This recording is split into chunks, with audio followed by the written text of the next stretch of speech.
Okay, sa ano yun ba? Kasi, ito na yung next phase natin.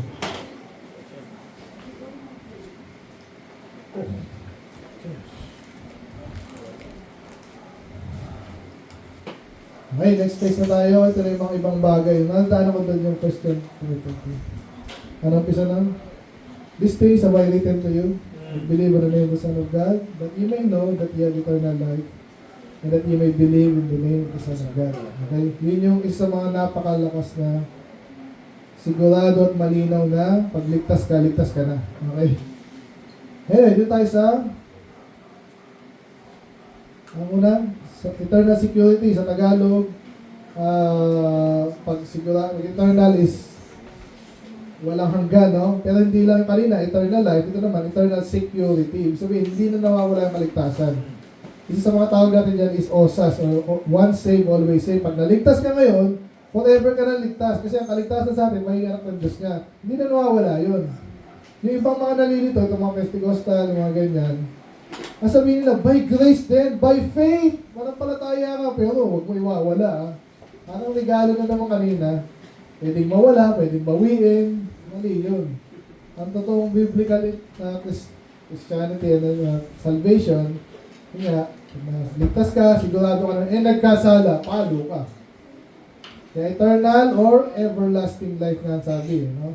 So yung tinawag niya sa atin. So, everlasting, hindi nagwawakas.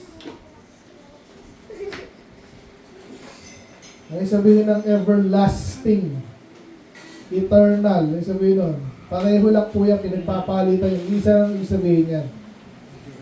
Without end, last forever, kailangan everlast, forever. Ayan. So pareho lang yan, ang ibig sabihin yan, hindi na magwawakas. Ngayon, pag nagkaroon ka ng buhay ngayon, na wala hanggan, magtatawawakas ba yun? Hindi magwawakas yung buhay, pero pwedeng alisin sa'yo. Yun yung mga dahilan nila eh. Ano nga yun? Ibig sabihin, wala akong everlasting life kasi inalis sa akin eh.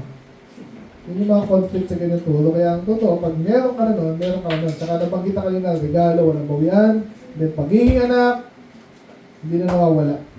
Kasi kahit magkasala ka, papaluin ka lang. Anak ka pa rin.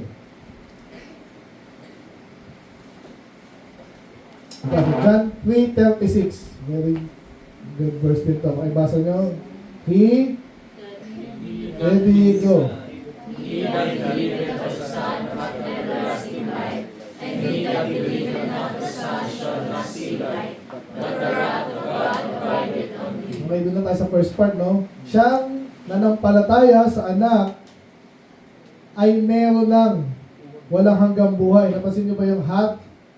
Sa paano natin, has yan, has, or have, pag plural. Has, meron na, ngayon na. O kung may buhay nga walang hanggang ngayon, wala pa ba yun? Hindi na ito everlasting life kung wala, di ba? So, ito, pinakasigat na verse, di ba? That whosoever believe in him should not perish but have everlasting life. So, baliktaran yan. Hindi siya mag-perish kasi meron siyang buhay na walang hanggan. Then, bandang huli, whosoever believe in him should not perish but have nagkabalik tayo yung nag-perish, walang everlasting life. Yung hindi nag-perish, may everlasting life. You know? So obviously, hindi ito yung life na, alam mo na, buhay natin sa mundo. Hindi, kasi nagtatapos yan. Alam natin nagtatapos yan. At tinutukoy niya, obviously dito sa eternal life or yung life, sa everlasting life sa langit. Question. Ito, magandang verse to na Titus 1:2, sabi dyan, may basa, ready go. In hope,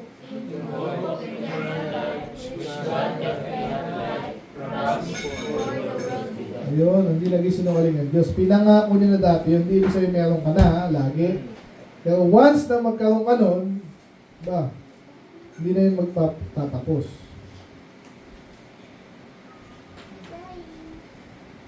Ayun. Question? So medyo madali na sa atin, pero kaya kino-cover lang natin kasi mga natuturuan tayo nung sa labas. At lalo sa Facebook ngayon, hindi naman sasabihin, ano siya, hindi siya manalo eh. Basta maglalagay lang yan. Mga Calvinist din, yung kapakailan ng Calvinist, lalagay lang nila doon. God is sovereign. Therefore, salamat at ako'y pinili ng Diyos. At yung iba hindi sabihin gano'n, pero yun din yan.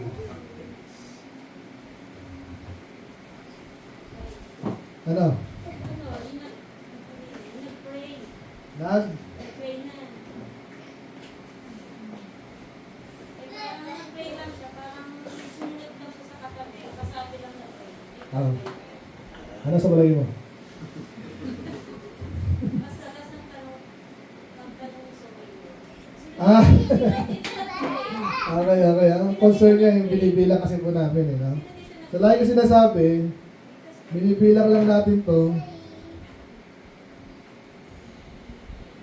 Binibilang po namin yung soul winning namin. Ano na yun? Ay, ibang tablet pala yun. Okay. So, kung hindi siya totoo, obviously hindi siya ligtas. Ngayon, pag nagtaas siya, naibilang natin, hindi naman yung bilang natin magliligtas eh. Ina-count lang natin. Kasi nag-profess siya, sabi niya, tumanggap siya, ba't tumanggap ligtas? At kung hindi nga intindihan, kaya nga importante yung soul winning tinatanong mo para hanggat maaari accurate yung ating nire-report. Diba?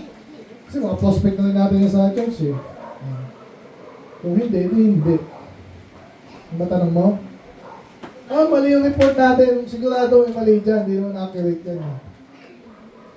Hindi ako never ko sinabi. Sigurado yan. Yung 931 last year. Sigurado ako dyan. Walang sigurado yan. Hindi. Hindi natin alam. Kasi kung ako yung nag-solving dyan, hindi pa nga rin sigurado. Kasi daw yung date na, tumating, tapos na. Okay. Yun yan. Malalaman mo yun. Tapos nag-pray agad. Wala yun. Pero depende nga rin kung may Hindi lahat sa ng bumili office ng eh. produkto na satisfy. Ha? Hindi lahat ng bumili ng produkto na satisfy. Ibig sabihin, nung natikman nila, hindi lahat na satisfy. Tapos? Pero sa isipan na nagsasabing masarap, pero rin nagsasabing hindi. Pero walang masama doon, ang mahalaga doon, hindi man natin sila na soul win, na soul warning nila. Hindi. Kung hindi wala Yun lang ang ano ligtas. ko doon. Totoo yung kasi mga bata, umaalis, bumabalik. Kaya nga, ang hirap mag-solve sa totoo lang. Kala nila madali. Kasi, Oo. yun ang demand sa atin, yun ang ating inaasahan sa atin ng Diyos. No? So, yun, isa yun sa mga temptation din. Pag nagaganyan, naligtas yun, pumasa kamay. Hindi yun ang sabi. Pero sabi ng Panginoon rin kasi, it will not return to me. So Talagang yun nga, meron iba, talaga. may mga accomplish din yan. No? Sabi din sa Isaiah 55. 55:11 yan. Okay. So yan, so pag sinabing kaligtasan, secure, ibig sabihin, sigurado. So pag naligtas ka ng totoo, ngayon ay March 20, 2026, 10 years from now, sigurado pa rin yung ilang months pa sigurado yun. Okay? Ito yung mga accusation, no? Ibig sabihin, okay lang magkasala. Hindi ko sinabing okay magkasala. Sinasabi ko, kahit magkasala, kaligtas ka pa rin. Hindi ko sinabing okay. Kasi sabi natin, may palo eh. Gusto mo ba ng palo? Unless sadista ka. Ay hindi, masokista pala yun. Pangit na pen pala yun. Pero yun, obviously hindi. Ano lang tumawag. If someone doesn't believe in eternal security, they are not saved. Ay, ito, magandang point to. Pag hindi ka naniniwala, kung ano yung nagsasabi, ligtas ako pero hindi ako sigurado kung hindi internal yan. Ligtas kaya yun? Yan, tanong na maganda. Kasi naman yung nag-profess ligtas ba yan? Sa akin kasi, sinasabi ko lagi, ano ba yung basis ng kaligtasan mo at yung basis ng eternal security mo? Saan ba nakabase? Siyempre dapat. Yun yung tanong ko, kung pag hindi naniniwala sa eternal security, ligtas ba yan o hindi? Ate Joan. Ha? Ligtas ba yan naniwala? Tumanggap sa Panginoon. Pero hindi lang siya Pero takot pa, baka hindi ako. Pag nagkasala ako, hindi pa ako ligtas. Ligtas ba yun? Kasi siya lang po nakakaalam ng pastor. Hindi, pero may clue. Totoo naman yan, ultimately yan, Diyos lang nakakaalam. Ultimately. Pero may siguro, mga signs. maaaring ligtas yun Kaso, hindi pa sigurado niya matanggap siguro yung... Kasi ang pag-drops kasi ng salita ng Diyos, hindi naman... Totoo yan, totoo yan. Pero, Isang bigla, Hindi siya Pero- ma-inform sa eternal. maaaring dun sa pero kaligtasan. tama naman yan. Pero pag tinanong mo na talaga, sinabi mo, ano ba ginawa para maligtas? Tumanggap po ako. Ako masasabi ko, base sa sinasabi mo, ligtas yun eh. Ligtas ba yung sa tumanggap? Oo. Eh kaso, pagkaintindi niya, naku, baka mawala to. Ay, baka yun ang hindi talaga pa niya talaga ano. Alanganin. Oo. Kasi madalas naman yan, wala namang ibang iniisip, hindi kasalanan. Oo. Naku, nakakasala ako eh. Pag hindi niya naintindihan yung Titus 1 to kanina, Hmm. in hope of eternal life, which God that cannot lie, promised before the world began. O, pinangako lang yun. Pero ngayon, tinanggap niya nga.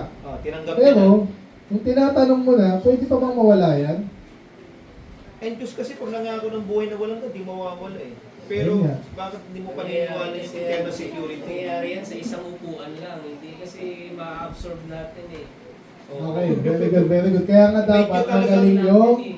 soul winner. Oo. At Follow up ang importante. follow up. Pero yun nga, kung pinalaw mo na, tinanong mo, ligtas ka ba? Tinanggap mo, oo, tinanggap ko. Pero, naku, baka mawala to pag may ginawa akong ganyan. Alam niyo, hindi maganda yung sinasabi niya. Bakit nga, hindi, ang tanong ko muna, bago Sige natin lang, sige niya, lang. ligtas ba yung nag-aalangan na ligtas?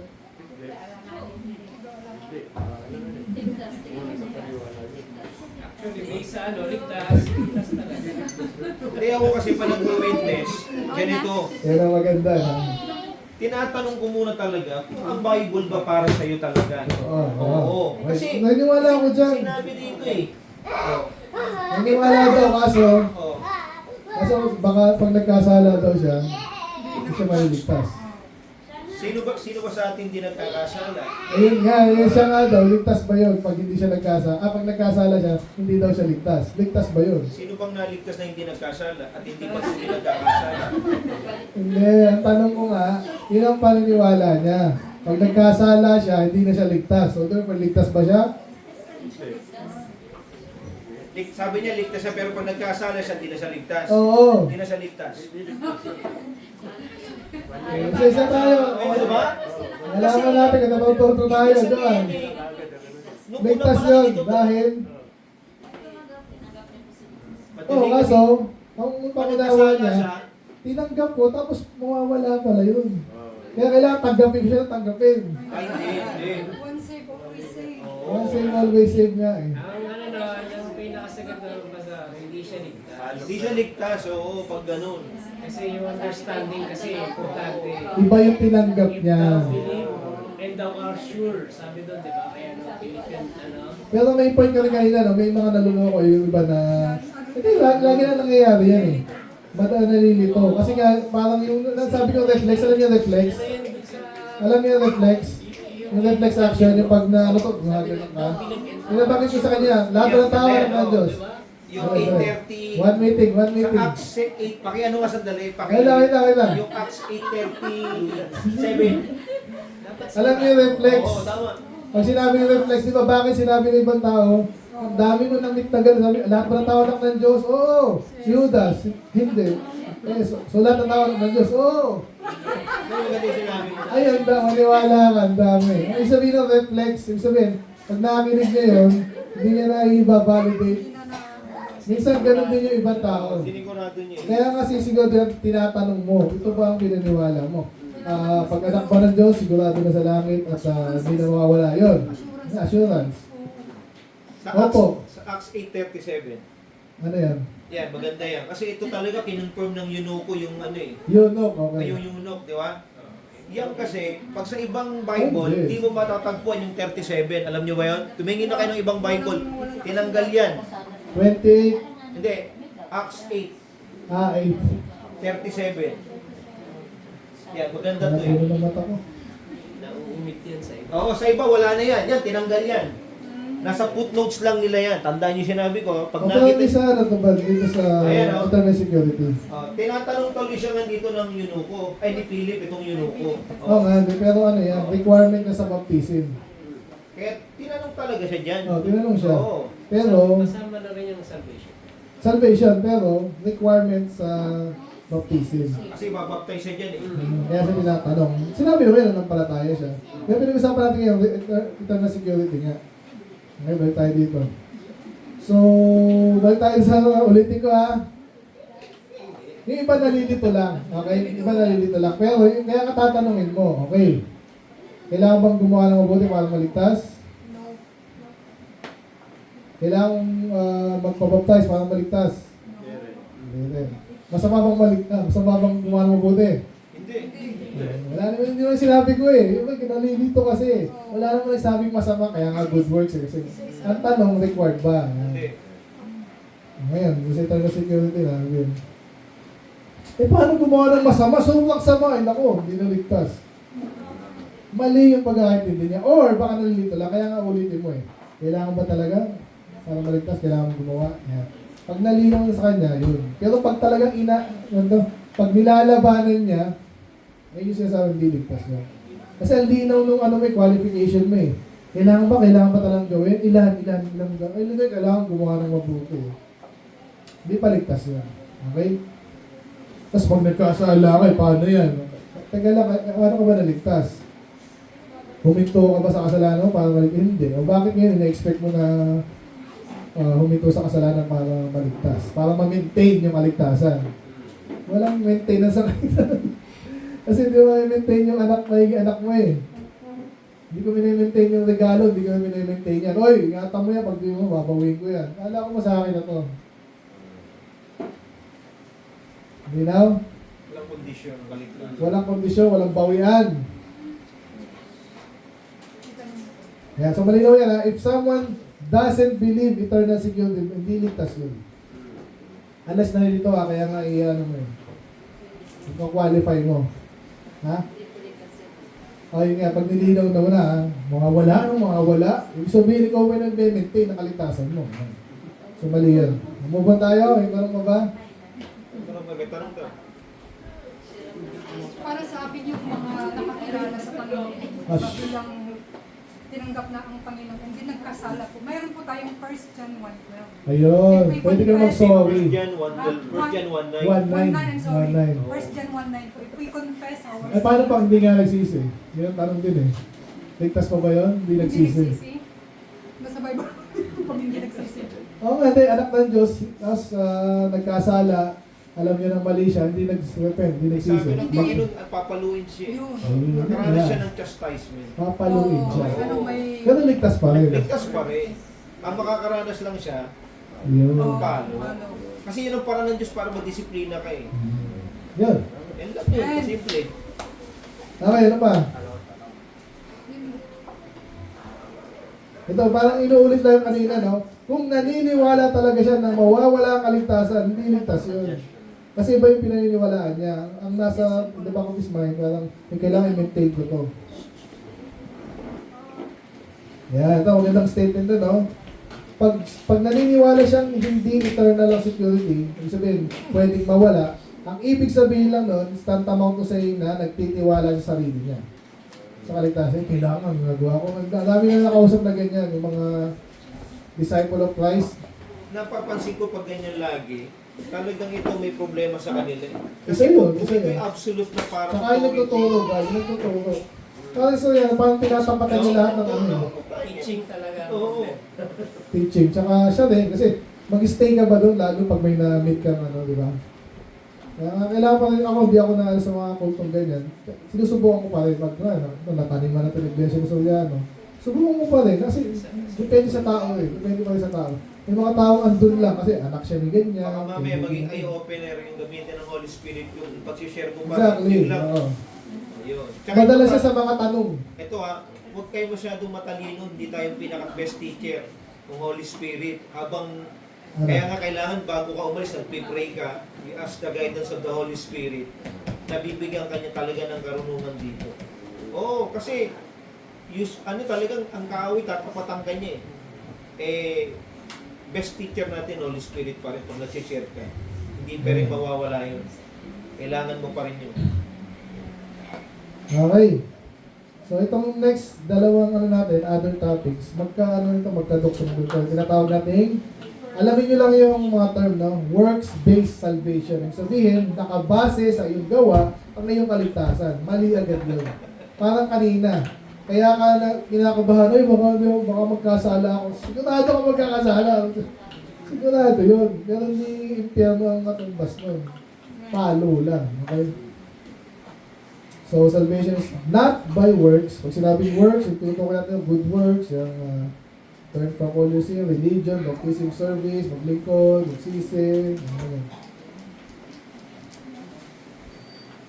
yan, so mag-ingat kasi yung iba dito pinapackage nga. Yung sabihin, sasabihin niya tama, manampalataya. Pananampalataya lang, talaga yun lang, walang gawa. Wala kang gawa, hindi ka ligtas.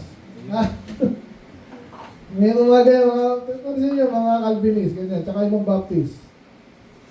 Wala kang gawa, hindi ka gumagawa, hindi ka ma-attend, baka hindi ka ligtas. Yan, isa pang mali sa yan. Isa O, pa diba? hindi Narinig natin yan sa mga Baptist churches. Napaka... Ay, gumanda yun sa ating pastor. Yes. Tama, tapos na kami. Basta. So, another term is yung Lordship salvation. Okay? Pag sinabi naman Lordship, ito, naku, Baptist na naman itong mga ito. Pag sinabing Lordship salvation, kailangan gawin mong Panginoon ng Panginoon. Panginoon na nga siya eh. Dapat sundin mo siya. Nakikinig mo ba kayo? Ang Panginoon dapat sundin. Okay? Tama yun. Pero hindi kailangan mong sundin para maligtas ka.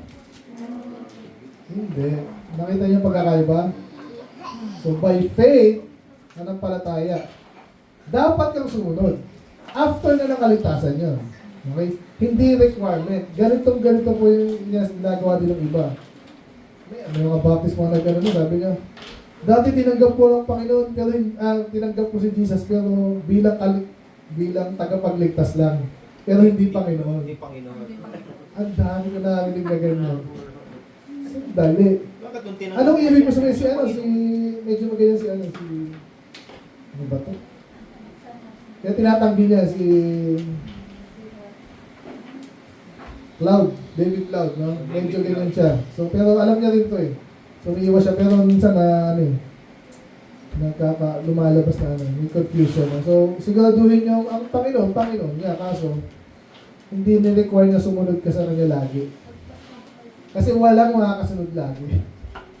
Okay, paulit-ulit lang tayo, pero kasi niya, andun yung mga false teaching eh. So, kaya, ina-address natin. Ayun, yun na yun. Then last is, yung binanggit ko na rin kanina, yung rewards, no? So, ito yung siguraduhin mong ihiwalay mo yung category ng rewards at ng regalo. Rewards, tsaka kaligtasan. Kasi ang kaligtasan, regalo, walang bayad. Pero ang rewards, katulad na sweldo, regaluhan mo ako, hindi regalo yun. Utang nyo yun, pag nagtrabaho ka, tapos wala ka sweldo, hoy, ba't di ako sinweldohan? Pwede mong i-demand yun. Kasi hindi yung regalo, reward yun. Okay, sweldo yun. Ang regalo hindi ganun. Diba? Hindi pwede sabihin sa Diyos na, Lord, bakit di mo ako niligtas? Ano naman yan? So, dapat maihiwalay natin yan. Ano pinagkaiba ng reward sa regalo? Sinulat ko pa yan kasi yung kausap nga namin, reward din daw yung regalo. Ay, maniwala kayo. Hindi, regalo din yun.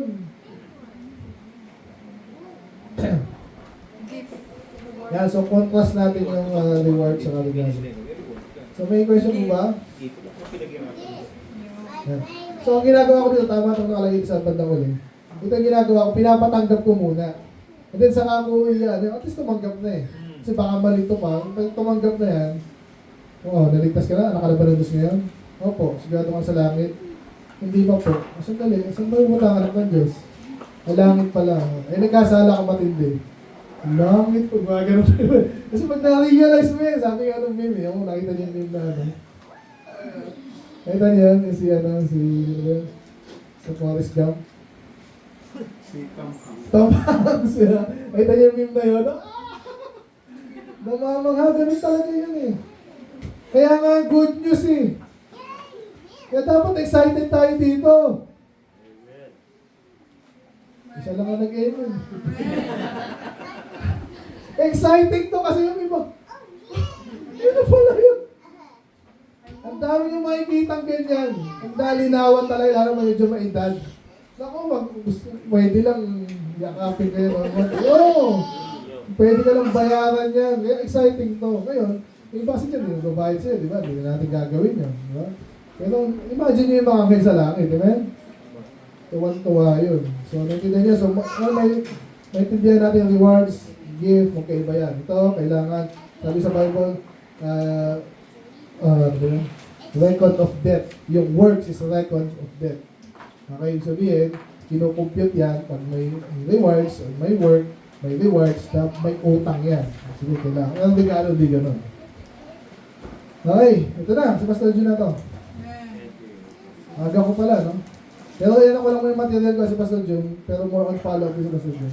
Ito yung material ko lang dito, importante yung follow-up. Mas importante kaligtasan, okay? Hindi ka mag-follow-up o ligtas na yung tao. Pero, sayang naman, no? Kasi ang hirap, no? Ito yung ginagawa ko pala. So, anak ka na ng Diyos, langit ka na. Langit na yan, sabi ko. Anong next mong gagawin ngayon? Sabihin ko ngayon, hindi pare-pareho ang anak ng Diyos. Yung ibang Diyos. Ibang anak ng Diyos, tamad. Iba masipag, yung iba sobrang tapat, yung iba medyo lang. So, ang tanong ko, sino maraming reward doon? Yung masipag, bakit? Paano lalo siya magsipag?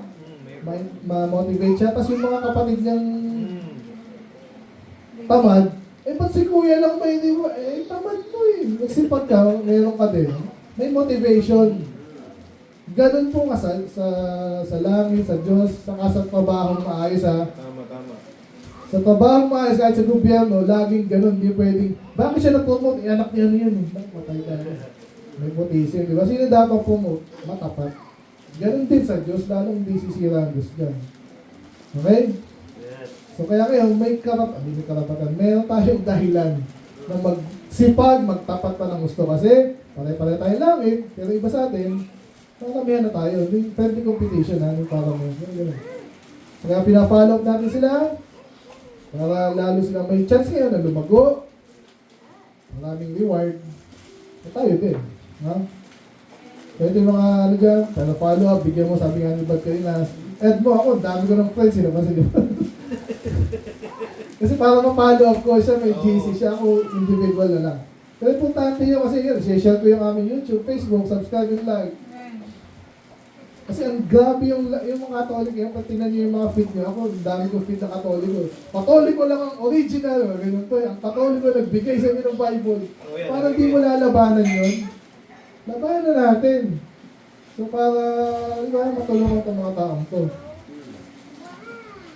Yan, point them to the next steps. Ano yung next steps? Mag-church, mag-pray, magbasa ng Bible. Yan na, follow up na hindi Pastor Jim. Dami pala nito. Basta kayo ba lang dito? Okay. Good. Amen? Lakpakan natin, wala na kasama pumalak. Maganda naman lang yung mga Okay, gusto nyo, ang gagamitin ng material nila. Ay, naku. Makwenta lang. Sige po. Yung mga dali po, reset ko lang po.